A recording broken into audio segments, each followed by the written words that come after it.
Van. Sí. Jueves 12 de julio, saludos señoras, señores, bienvenidos un día más a este espacio, a este tiempo de comunicación en PTV. Vamos con nuestro habitual repaso a las portadas de los diarios que se editan en nuestra provincia, Diario Córdoba, Diario BC, Diario El Día también, en sus versiones digitales. Hoy tenemos con nosotros, como cada jueves, a Alfonso Alba. Alfonso, bienvenido. Director responsable de Cordópolis, el diario digital Cordópolis, con el que vamos a hacer nuestro habitual repaso. Bueno, hoy es un día para las portadas raro, porque cada cual sale por un sitio. Vamos a empezar por el diario El Día hoy, que trae a su portada un anuncio interesante, aunque luego cuando se desgrana la noticia, no digo que sea menos interesante, pero se le quitan quizá algunos números. Dice el diario El Día: el Ayuntamiento lanza una oferta pública de empleo de 232 plazas. Es la mayor convocatoria de trabajo en el consistorio de los últimos años y el área de seguridad copa la propuesta con 89 puestos para policías y 11 más para bomberos. Información que aparece en otros periódicos. Digo que quizá el número sea muy espectacular, pero luego cuando va analizando la información, pues no es realmente esa oferta que quizá espere la gente para incorporarse al trabajo público. Bueno, aparte es que sabemos que el trabajo público, convocar una plaza tampoco es fácil. Desde que tienes la intención de convocarla hasta que por fin definen la famosa RPT que tienes que negociar con los sindicatos, hasta que luego Intervención General de Fondos te dice que tienes dinero para contratar a esa gente, que el Ministerio también te autoriza, convoca efectivamente las plazas, se celebra el examen, se reclama el examen, se lleva a los tribunales el examen. La primera nómina la van a cobrar de aquí a 2 o 3 años. Bueno, yo creo que eso es una fecha muy optimista. Desde luego, bueno, está bien, es un número, creo que el Ayuntamiento tiene un déficit mucho mayor que 232 empleos, solamente en policía hacen falta más de 100 personas, creo que la oferta de policía va por ahí. Policías son 160 personas, perdona, 100 son en bomberos. Y creo que la oferta de policía son 98, son 97. 89 este año y 8 que había pendientes de la OPE anterior. Por eso, es verdad que luego desgrana, muchos son plazas que ya estaban previstas en mandatos anteriores pero que se van arrastrando, entonces si vas sumando todo, bueno, las cifras no mentimos, ¿no?, si decimos 232, porque es la suma de todos los empleos que el Ayuntamiento va a crear de aquí al plazo que sea.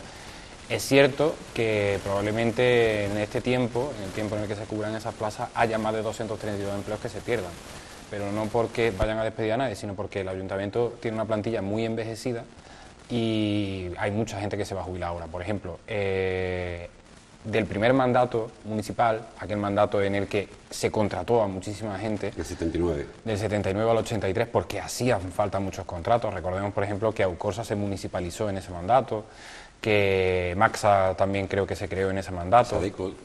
Sadeco es un poquito posterior, pero sobre todo entró mucha gente en policía, entró mucha gente en parques y jardines, entraron también algunos bomberos, no tanto, y hay muchos de esa generación que se jubilan ahora, y se jubilan todos de golpe. En policía, de hecho, creo que había como 60 jubilaciones de golpe. Por tanto, yo considero que aunque la cifra parece alta, pero es insuficiente por eso. Es como cuando mira la población, ¿no?, de la gente que muere y la gente que nace, el saldo vegetativo creo que sigue siendo negativo. Sí, por eso decía que la cifra parece importante, es la más importante, como dice el diario, todo diario. Es la más importante de los últimos años, pero los sindicatos lo ven insuficiente y sobre todo reclaman que haya una agilidad que parece complicado con la administración, pero es cierto que las tasas de reposición, la sensación es que antes se hacía mucho más rápido en la reposición de las plazas. Había jubilaciones, había casi una previsión continua de que salen 4 y entran 2, pero es que ahora llevamos 10 años que salen 4 y salen 4 y claro, se acabó. Es que hubo una interrupción, entonces un poco lo que comentaba al principio. Antes, las plazas que se creaban eran plazas que se habían convocado muchos años atrás. La administración, es verdad que ahora es más grande, la burocracia es un monstruo gigante, que es más difícil que se mueva todo, ¿no? Ahora los plazos son algo más lentos, pero antes había una continuidad. Entonces, tú un año sacabas 90 plazas, que sabías que hasta dentro de 5 años por lo menos no iba a contratar a esas 90 personas, pero el año que sacabas 90 plazas estaba adjudicando otras 90 que venían de 5 años atrás. Claro. Entonces, con esta interrupción que ha habido, con la famosa ley Montoro y con la famosa tasa de reposición, que es previa al PP, que todo hay que decirlo, que es una tasa de reposición que empezó poniendo Zapatero en aquel famoso discurso en 2010, ¿no?, cuando dicen que se hizo el harakiri anunciando todos los recortes en el Congreso, pues desde entonces hasta ahora venimos arrastrando ese déficit. Ahora se crean unas plazas que probablemente, yo creo que la mayoría de esas 232 no se van a ver ni siquiera en el mandato próximo, Pero claro, es que no se ha creado nada en los años anteriores y ahora vamos a tardar un tiempo en volver a recuperar los niveles de empleo que había antes de esa famosa tasa de reposición. Eso decía que además hay problemas serios, muy serios, denunciados por los sindicatos, tanto el de seguridad, bombero y policía local, donde es evidente que no hay efectivos. Hoy Córdoba no es capaz de atender 2 incendios a la vez, prácticamente. Bueno, se atienden 2 incendios a la vez porque hay 2 parques de bomberos. Lo que pasa es que se atienden mal. Hay un déficit enorme de bomberos conductores. Entonces, cuando en un turno hay solamente 2 bomberos conductores, solamente puede haber 2 camiones en la calle. Aunque haya más bomberos, no puede sacar el tercero. Y hay veces que, trágicamente, Córdoba, aunque hay planes de emergencia en el que se puede tirar de bomberos de la provincia o incluso de otras ciudades en un caso de catástrofe, ¿no? Pero recuerdo el caso del incendio que hubo aquí cerca en el entorno de Sadeco, que hubo que abandonarlo durante 1 hora porque empezaron a haber incendios dentro de la ciudad, que eran más peligrosos y que se podían extender. Entonces los bomberos tienen que tomar ese tipo de decisiones por falta de personal. Aún así, se levantaron descansos y hubo bomberos que estaban de descanso, que se presentaron voluntarios en el parque en plan de, oye, que es que tenemos una gran emergencia y hay que atenderla.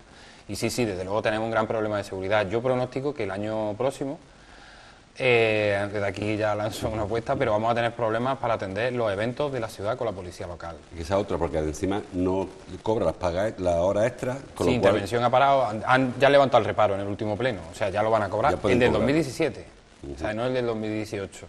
Pero con todos los policías que se van a jubilar, ahora el ayuntamiento sí que va a tener difícil hacer turnos, turnos que sabemos que en Córdoba son muy complicados, especialmente los fines de semana, porque hay muchos eventos. Hablamos de eventos religiosos, hay muchísimas procesiones fuera de la Semana Santa. Hablamos de carreras deportivas que tiene que atender la policía local, hablamos de un plan de fútbol, porque el Córdoba juega 1 de cada 2 semanas en casa, hablamos de manifestaciones que pueda haber. Todas esas cosas tienen que ser atendidas por la policía local, aparte de sus funciones de regulación del tráfico y parte de colaboración ciudadana, ¿no? con otros cuerpos como la Policía Nacional. Y habrá fines de semana que estarán muy cogidos con pinzas y habrá días entre semana que haya poco efectivo. Y eso lo va a notar la población cuando de repente llamen a la policía y no vengan para una riña entre vecinos que no va más, ¿no? Que antes la policía pues mediaba, ¿no? Esa policía de cercanía que prometió Ambrosio en el año 2015, desgraciadamente no va a llegar. Y esto hay que sumar además problemas en la gerencia de urbanismo, problemas en tesorería, por ejemplo, que hay falta de personal, gente que se ha jubilado y que hacen que además los trámites se vayan ralentizando. El tema de la oficina de atención ciudadana, que tampoco se ha resuelto. Se hizo aquel invento de la cita telefónica, pero sigue habiendo un retraso importantísimo a la hora de atender a ciudadanos. Desde luego, en los servicios centrales del ayuntamiento hay otro gran déficit, que por eso la burocracia también es más lenta. Por ejemplo, en el servicio de contratación hay 4 personas. 4 personas para ver todos los expedientes y todos los pliegos de contratación que ahora tienen muchísima más normativa de la que tenían hace 5 años. Claro. Por esa seguridad jurídica que se quiere dar, por la garantía para jurídica evitar la corrupción que hemos visto como España entera se ha llenado de casos de corrupción de este tipo, ¿no? Por ejemplo, la Intervención General de Fondos creo que tiene 4 personas también en la oficina. En Diputación creo que hay 20. Y en contratación creo que también en Diputación hay 20. Por eso lo mismo, las obras de los pueblos son más ágiles.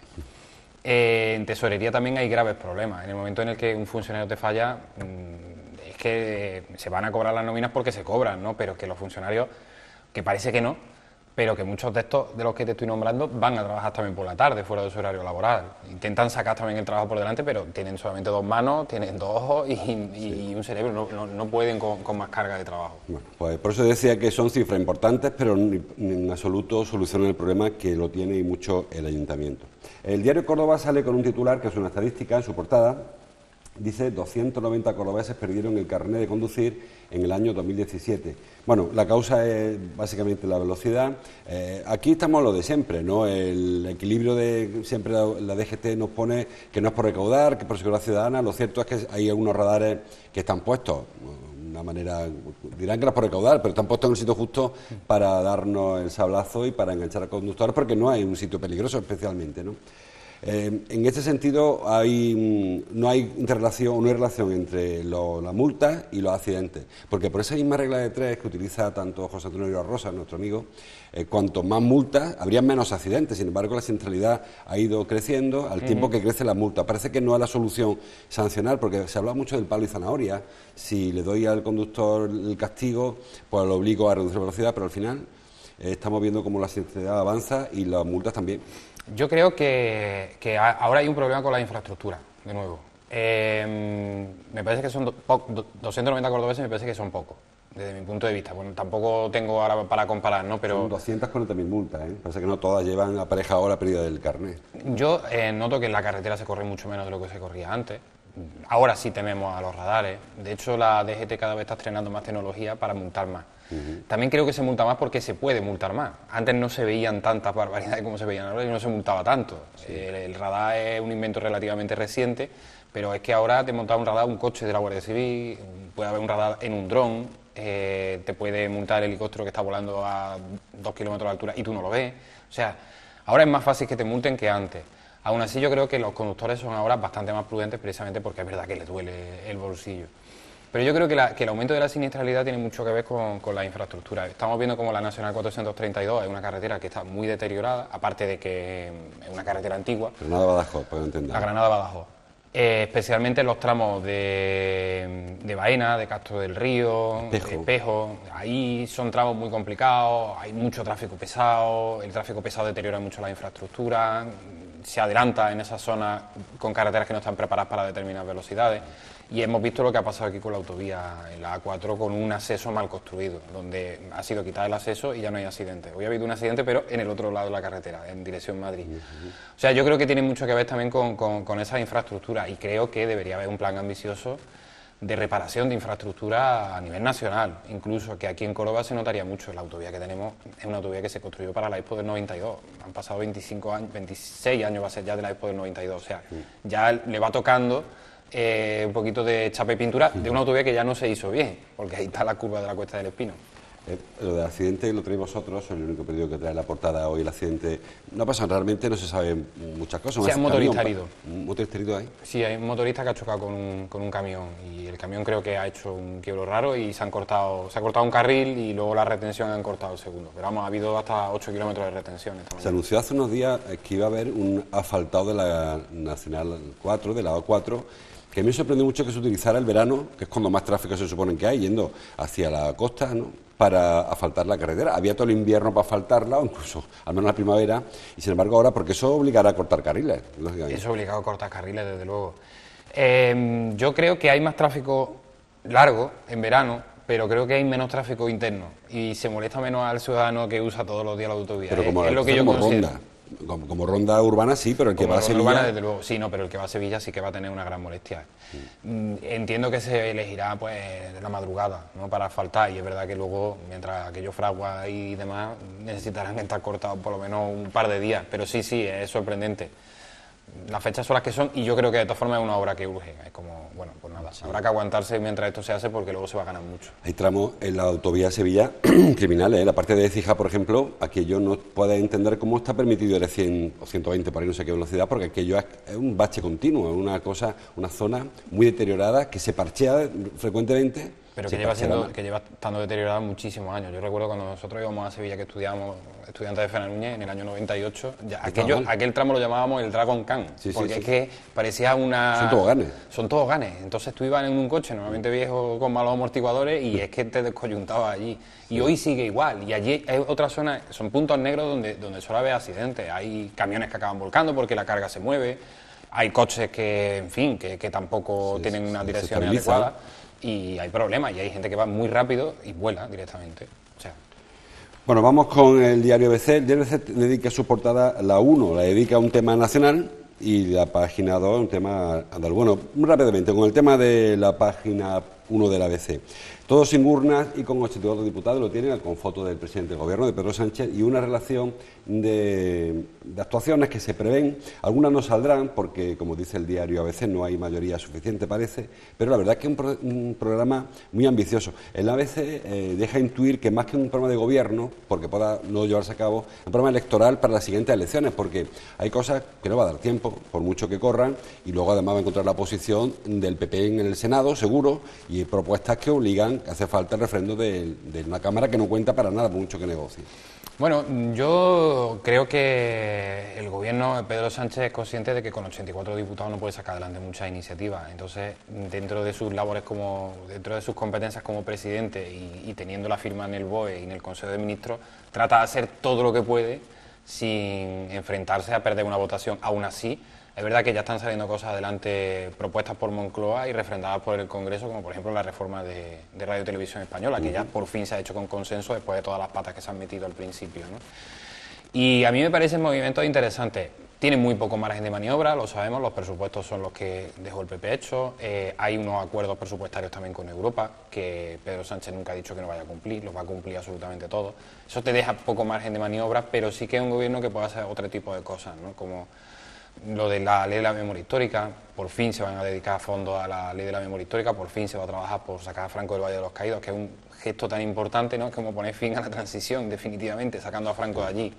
El tema de la reforma del Código Penal, no creo que haya ningún partido que en el Congreso diga rechace esa reforma que se propone por el tema de la violación que habló el otro día Carmen Calvo, ¿no? Que en el momento en el que para que no haya violación, una mujer tiene que decir explícitamente sí. Si no dice sí, está considerada violación en el momento en el que hay una agresión sexual, ¿no? O sea, creo que hay como muchos detalles que sí que pueden salir adelante y otros que se van a quedar encarrilados inevitablemente para la próxima legislatura y desde luego para la campaña electoral, en plan de tenía 84 diputados, todo esto es lo que he hecho, todo esto quería hacerlo, ahora necesito muchos más de esos 84 diputados. 150 para empezar por lo menos con el doble para negociar con los otros grupos, porque tampoco sea mayoría absoluta 150, o sea que la mayoría del PSOE de González Histórico eran 202 diputados, si mal no recuerdo. Está hablando de que tiene la tercera parte prácticamente, un poco más, y aún así están consiguiendo mantener, como dice, quizás más actuaciones de cara a la fotografía, porque algunas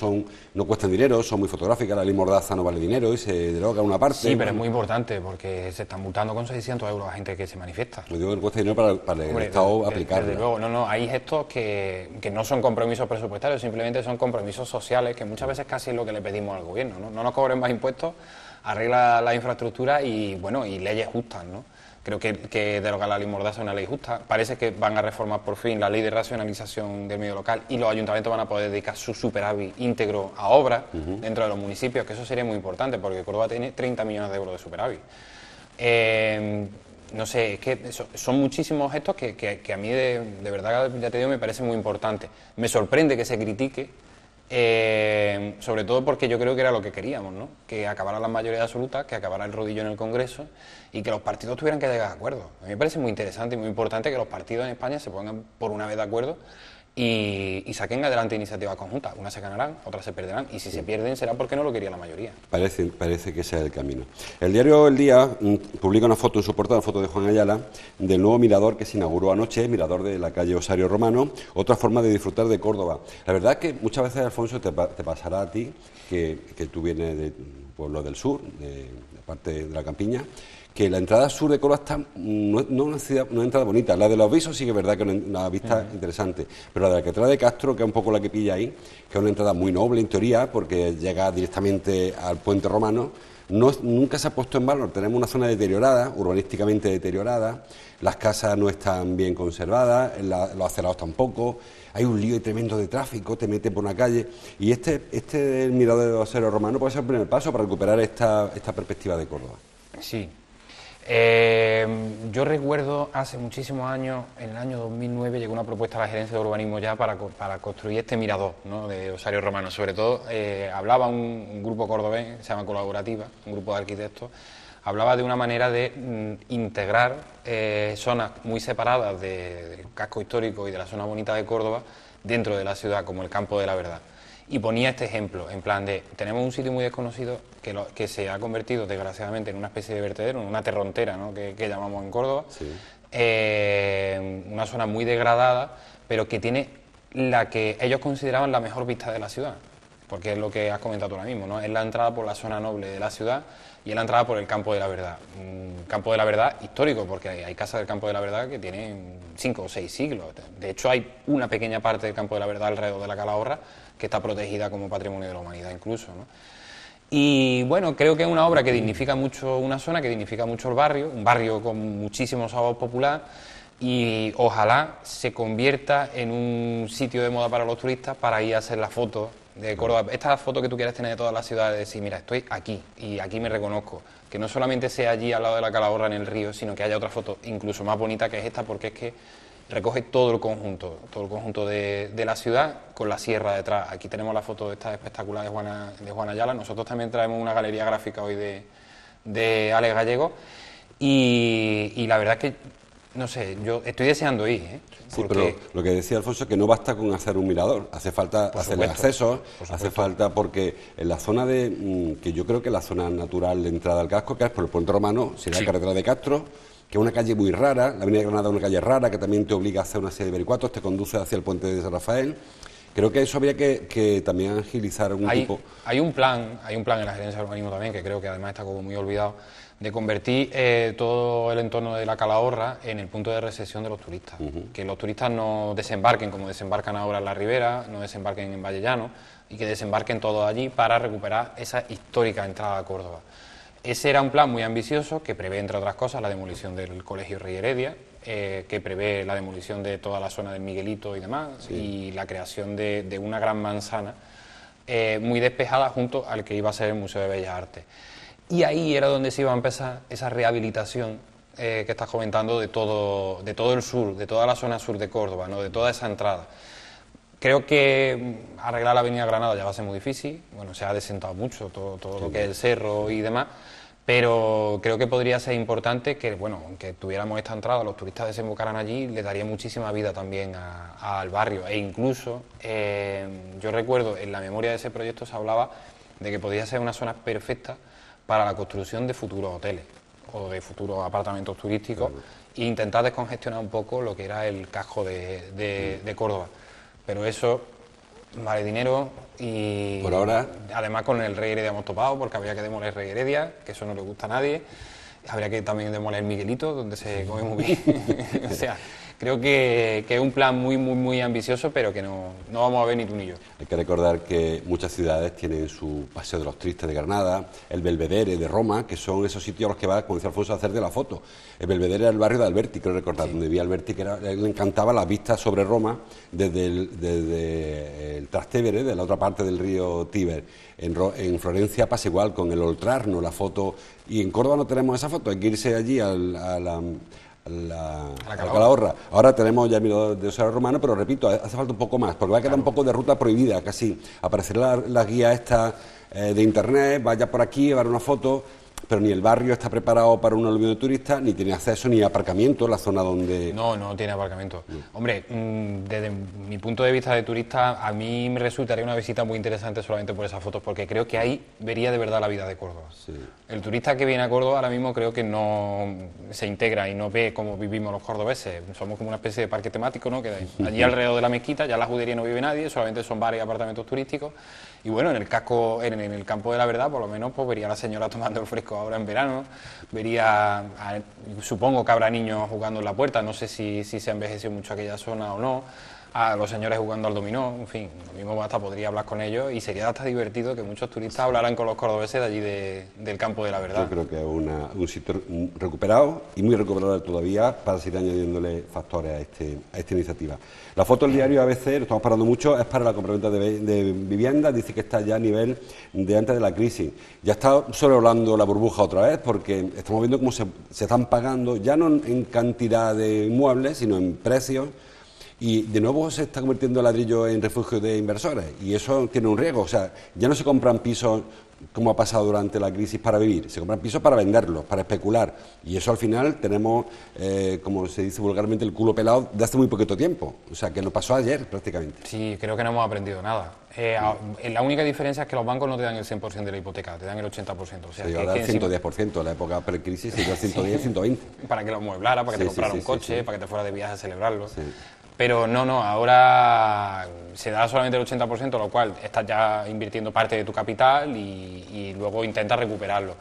Hay un fenómeno principalmente que se ha dado en Madrid, que está llegando aquí también, en Madrid y Barcelona, que es la reforma esta del mercado del alquiler, lo que ha hecho es que, como ahora tú puedes alquilar solamente a 3 años y luego subir el precio lo que te dé la gana, se ha convertido en un sector refugio donde se gana una gran rentabilidad. Entonces hay muchos inversores que compran pisos para alquilar, compran pisos para apartamentos turísticos, no solo para vender.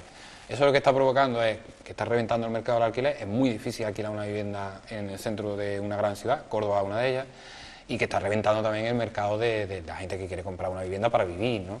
Entonces te encuentras con ese problema, ¿no? Que el que vive de alquiler de repente te lo suben, porque tú has tenido otra opción en tu vida de que no has querido comprar una casa, sino que has querido vivir de alquiler y te tienes que ir del centro de la ciudad, o que si optas por comprarte una ciudad, primero vas a tener difícil acceso al crédito, tienes que poner el 20% de lo que te va a costar y además te va a costar muy caro.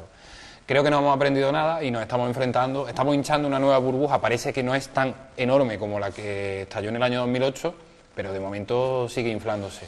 Pero yo no sé por qué, aquí hay manera de regular esto desde las instituciones, me parece que igual que hay otros sectores que se controlan y se ponen coto a los precios, se podría plantear el precio máximo del suelo, se pueden plantear algún tipo de iniciativa que ahora parece un poco intervencionista por parte del Estado, pero es que la crisis ha sido muy dura y es que no se nos avecina otra, a lo mejor el año que viene, pero sí de aquí a 10 años otra vez, si las cosas llegan así, será igual otra vez. Sí, se puede regular, pero entonces dejamos de crecer al 3%, ¿no? Como está creciendo España, ¿no? Porque ahora mismo parece que el ladrillo es quien mantiene principalmente otra vez... Quien tira de la economía. Y parece que es bueno que se hinche la burbuja, aunque luego se deshinche de golpe, pero parece que es bueno para toda la economía, ¿no?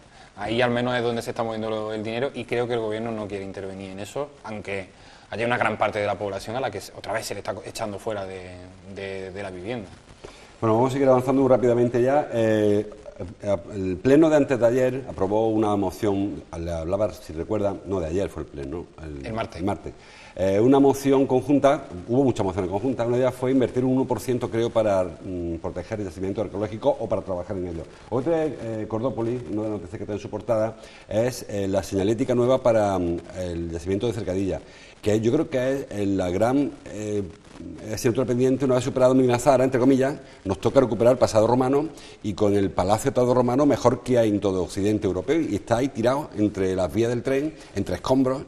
Una cosa que no se comprende cómo tiene esa... Pero que no. Bueno, no es el Palacio Tardorromano, es el cachito de Palacio Tardorromano. Bueno, lo que dejó el paso del AVE, claro. Lo que dejó el AVE, porque era un Palacio Tardorromano espectacular. Los arqueólogos apenas tuvieron tiempo de investigarlo bien, porque venía el AVE y había que... Alejandro Ibáñez, creo que fue el director de aquella excavación. Sí. Y aquello fue una desgracia que se perdió mucho, que se podría haber salvado si la estación del AVE hubiera estado donde está ahora mismo la estación o si se hubiera llevado unos metros más hacia adelante y la ciudad hubiera ganado también, ¿no? Es verdad que no Olivo Borracho a lo mejor hubiera estado un poco más lejos, ¿no? de lo que es el centro de las ciudades y es lo que el AVE persigue, ¿no? Pero Cercadilla, desde hace 25 26 años, es una herida abierta que nadie sabe muy bien qué significa, porque tampoco se la han enseñado. Está justo al lado entre las dos estaciones, junto principalmente a la estación de tren. Tú te bajas del tren, tú ves allí unas piedras, pero tú no sabes lo que es, ¿no? Entonces, si hay un verdadero centro de interpretación, lo mismo te interesa un poco y empiezas a aprender lo que fue la historia de Córdoba. Yo echo de menos que también, aparte del dinero que va a invertir el Ayuntamiento en señalética, se invierta en intentar estudiar mejor qué fue aquello, ¿no? Creo que se pueden seguir haciendo trabajos y se pueden resolver las grandes dudas de si fue un palacio de un emperador romano, de los 5 tetrarcas aquellos que hubo a final de... Maximiano Herculeo, o fue otra cosa, porque hay dudas, ¿no? Que se plantea que pudo ser otra cosa incluso mejor, ¿no? Porque las dimensiones, desde luego, son considerables. Y bueno, y ahí está, y me parece muy importante que por primera vez se invierta en Cercadilla, y ahora lo que hace falta también es que haya alguien que quiera aprender de lo que era Cercadilla, se lo enseñe, ¿no? Allí sobre el terreno. Por cierto, hay una lista negra de patrimonio, o roja, no sé cómo se llama, y hay parte del yacimiento que está en esa lista. Por ejemplo, la Alcubilla, hay esas cisternas que hay pegado a la Colonia de la Paz, que la gente se asoma, ve 3 piedras allí y tiene importancia grande para la historia y para la antropología, porque hablan de cómo aquella zona de Córdoba, que se ocupó de manera, como dice Alfonso, o una basílica, o sea, sabe que lo que ocurrió allí, parece incluso fue el refugio de los caballeros que se enfrentaron a los musulmanes cuando llegaron en el siglo VIII, y sin investigación ninguna, aparece una necrópolis, y se está totalmente abandonado. Pero es que tenemos otro caso de Santa Cruz, el caso de Ategua, que es casi peor todavía, porque Ategua es un olivar donde el propietario de la tierra estaba orando hasta hace 3 días, destrozando todo lo que se encontraba y sin protección ninguna, que hay una vallita, por lo menos aquí en Cercadilla hay cierta separación y protección. Ategua es un yacimiento impresionante y el que no lo conozca debería conocerlo. Lo que pasa es que también conocemos apenas un 5% de lo que es el yacimiento. Ategua, para que nos hagamos una idea, Julio César estuvo 3 meses acampado en las afueras de Ategua para tomar la ciudad de Ategua y estuvo a punto de perder la vida y estuvo a punto de cambiar la historia del mundo allí en Ategua. que es un yacimiento prehistórico donde los primeros Homo sapiens de la provincia de Córdoba, no existía entonces la provincia de Córdoba obviamente, la habíamos inventado después, se instalaron, ¿no? De allí luego llegaron los iberos, los romanos, incluso en época medieval estuvo ocupada hasta que se abandonó, no se sabe muy bien por qué, parece que fue por enfermedad, no se desconoce un poco por qué, y ya digamos que se creó el asentamiento de Santa Cruz. Pero Ategua es un sitio tan impresionante, tiene unas murallas tan espectaculares, era una ciudad romana tan grande, se habla de miles de habitantes los que había en Ategua, pero miles son 40 o 50.000 habitantes, casi tantos como tenía la ciudad romana de Córdoba, o sea, una cosa increíble, que está allí, pues dejado de la mano de Dios. La Junta de Andalucía es verdad que ha vallado... Ha perimetrado un poco aquello. Ha perimetrado un poco, pero incluso se quedan fuera cosas. Hace poco, pues un señor con su garao se lo llevó por delante varios restos arqueológicos, verdad que ha acabado imputado y que ha tenido que pagar una multa y que ahora tiene antecedentes penales incluso, ¿no? Pero que eso ha pasado hasta hace 3 días. Y todo lo que ha desaparecido de Ategua y todo lo que queda todavía por estudiar de Ategua. Pero allí hace falta, desde luego, muchísima inversión, hace falta la construcción de un centro de interpretación, tienen que haber arqueólogos investigando lo que es aquello y una puesta en valor de un plan que son millones de euros. Yo no sé si son 5 o 10 millones de euros, pero vamos... Por y frenar el expolio, porque se sigue expoliando Ategua, porque tiene un acceso, aunque esté una vallita, se entra en Ategua. Por la noche se puede entrar sin ningún problema. Vigilancia, por supuesto. Todos piteros famosos, y porque es que aquello es inmenso, es muy difícil de vigilar. Creo que no tiene videovigilancia, que sería como algo más sostenible, pero sí es muy difícil de vigilar. Bueno, estamos fuera de hora. Por acabar, la otra foto que me he dejado para el final, la foto de AJ González, el compañero del Córdoba, sobre la situación del Córdoba. Por ejemplo, dice el Cordópolis, y hay una cosa que te quiero decir, con una foto de Jesús León, que mañana ha convocado una rueda de prensa. Bueno, no sé si es sorprendente o no, a algunos ha sorprendido, a otros la estaban esperando, porque el Córdoba lleva una semana o 10 días en una situación muy extraña, ¿no? Primero voy a fichar a tanto, no tengo dinero, compro entrenador pero no me lo traigo, ahora se van a ir a Panamá, han acabado en Segovia, luego iban a ir a jugar a Inglaterra, juegan contra el Zamora, y luego los fichajes, que no llegan fichajes, e intentando vender abonos. Y el director deportivo sentado en el banquillo imputado, de los acusados, 2 años y medio de cárcel que le piden. Entonces la situación es rara, ¿no? Y Jesús León va a explicar algo, no sabemos qué va a hacer mañana Jesús. La situación es muy anómala y la afición se merecía una explicación antes. Incluso la semana pasada, cuando empezaron a saltar aquellos rumores de que la Liga había sancionado efectivamente al Córdoba y no podía fichar, ¿no? Hasta hoy lo que sabemos es que parece que sí, que la Liga le ha puesto una multa de 300.000 euros al Córdoba por haber sobrepasado la masa salarial en la pasada temporada, sobre todo en la ventana de enero, que puede que en la ventana de enero el Córdoba no pueda fichar una vez que se culmine el expediente, y que le ha reducido la masa salarial a la más baja de toda la categoría. O sea, el Córdoba puede fichar futbolistas, pero le pagan muy poco. Bueno, pero el límite salarial se recupera si se aumenta el capital social del club, o sea que eso es muy sencillo. Sí. Es una proporción, tú tienes 25% de capital social para fichar. Si tienes 1.000, puedes fichar por 250. Si se meten otros 1.000, tienes otros 250. O sea que eso no es, aunque tenga una sanción que te reduzca el límite salarial de otros clubes, pero solamente cuestión de pasta, poner pasta y ya está. Sí, pero lo mismo, ya no hay tanta pasta, como había antes. O como se decía que había antes. O como se decía que había antes. Entonces esa es la explicación que quiere la afición del Córdoba, porque es verdad que no ha llegado fichaje, parece que se va a formar un equipo sub-23 y que el Córdoba en principio, lejos de luchar por el ascenso, no lo sabemos cómo acabará al final el equipo, va a intentar luchar por no descender como el año pasado. La pretemporada empieza ya y no llegan nombres nuevos. Los Nachos, estos famosos que se iban a fichar del Valencia, al final han optado por otro equipo, se han cansado de esperar al Córdoba, y desde luego la afición merece una respuesta. ¿Por qué? Porque la afición sí que le está respondiendo al Córdoba Club de Fútbol. Creo que ya van cerca de 15.000 abonos vendidos. Entiendo que es uno de los récords de la categoría. Puede que el Córdoba sea el equipo con más masa social y con más abonados que vaya a meter en el campo, y tiene estos graves problemas de planificación de la plantilla, y la afición desde luego se merece una respuesta, que a ver lo que nos cuenta mañana el presidente, y esperamos que sea convincente. Una liga complicada, que este año abajo el Málaga, no subió el Sporting, hay equipos fuertes con grandes presupuestos, y el Córdoba va a estar regular. Les recuerdo que tenemos un equipo desplazado a Segovia, no podía ir a Panamá, se han querido a Segovia para seguir las evoluciones de la pretemporada, así que tendremos a diario un diario de pretemporada, tanto en PTV como en CCPTV, con todas las novedades de lo que ocurra primero en Los Ángeles San Rafael, luego se van, creo, al norte de Portugal. Sí. Allí hay previsto un partido contra el Zamora, que no se sabe si jugarán o veremos, ¿no? Un pequeño lío de otoño. Sí, sí, bueno, sí es que ya vemos cómo es la planificación de la Liga. No sabemos ni dónde va a ser la Supercopa, ni cuándo empieza la Liga, ni en qué equipo nos ha tocado. En fin, cuando en Inglaterra ya tienen hasta la segunda vuelta con horario y todo puesto. Sí, un pequeño gran lío el que tenemos. Pero bueno, se lo contaremos. Gracias, Alfonso, como cada día. Nosotros vemos, no mañana, que mañana no tenemos programas, nos vamos ya el lunes, porque mañana tenemos un especial por la noche, un especial con campeonato de baile retro, y que prepararlo durante todo el día. Así que ya nos volvemos a ver el próximo lunes. Hasta entonces, como siempre, gracias por su atención.